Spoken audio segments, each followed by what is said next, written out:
The Bengals look to get above 500 in this contest this afternoon with the Atlanta Falcons. Mike Petraglia inside Paycor Stadium, hours before the 3-3 Bengals take on the 3-3 Atlanta Falcons. Now, injury news.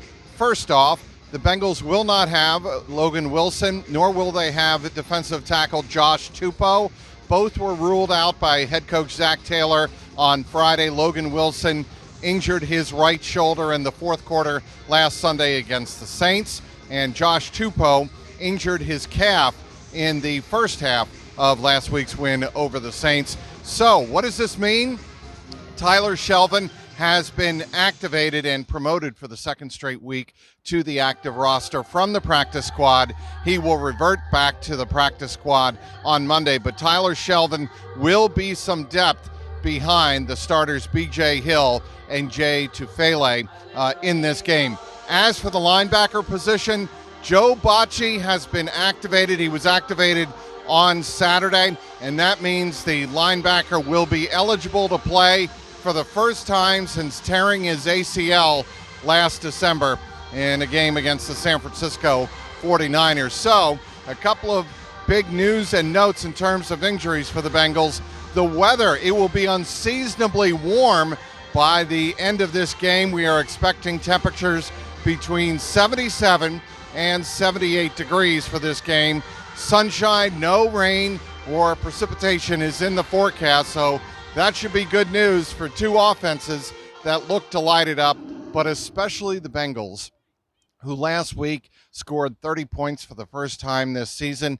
They believe, Joe Burrow and company believe, that the offensive line is finally in rhythm, finally in sync, on the same page. So this could be a big passing game for Joe Burrow as the Falcons come in with the 31st rated pass defense in the National Football League. A couple of weeks ago, though, as a bit of caution in that regard, the Ravens had the worst passing defense, and the Bengals only managed to score 17 points in that 19-17 road loss on Sunday night in Baltimore. So be wary. But, again, the Bengals should have a good day offensively against Atlanta.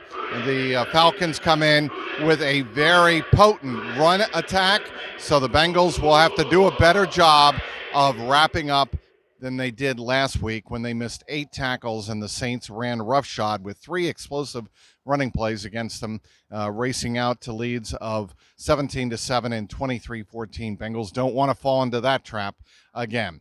Again, we have a beautiful day on tap for this first home game in the month of October. Bengals back home for the first time since beating Miami on Thursday night on September 29th. So it's just the third home game. Bengals look to please Houday Nation with a victory that would get them over 500 at 4-3 on the season.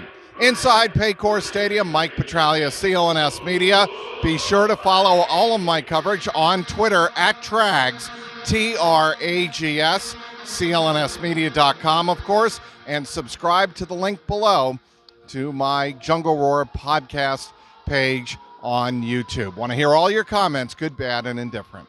Inside Paycor Stadium, Mike Petraglia, CLNS Media.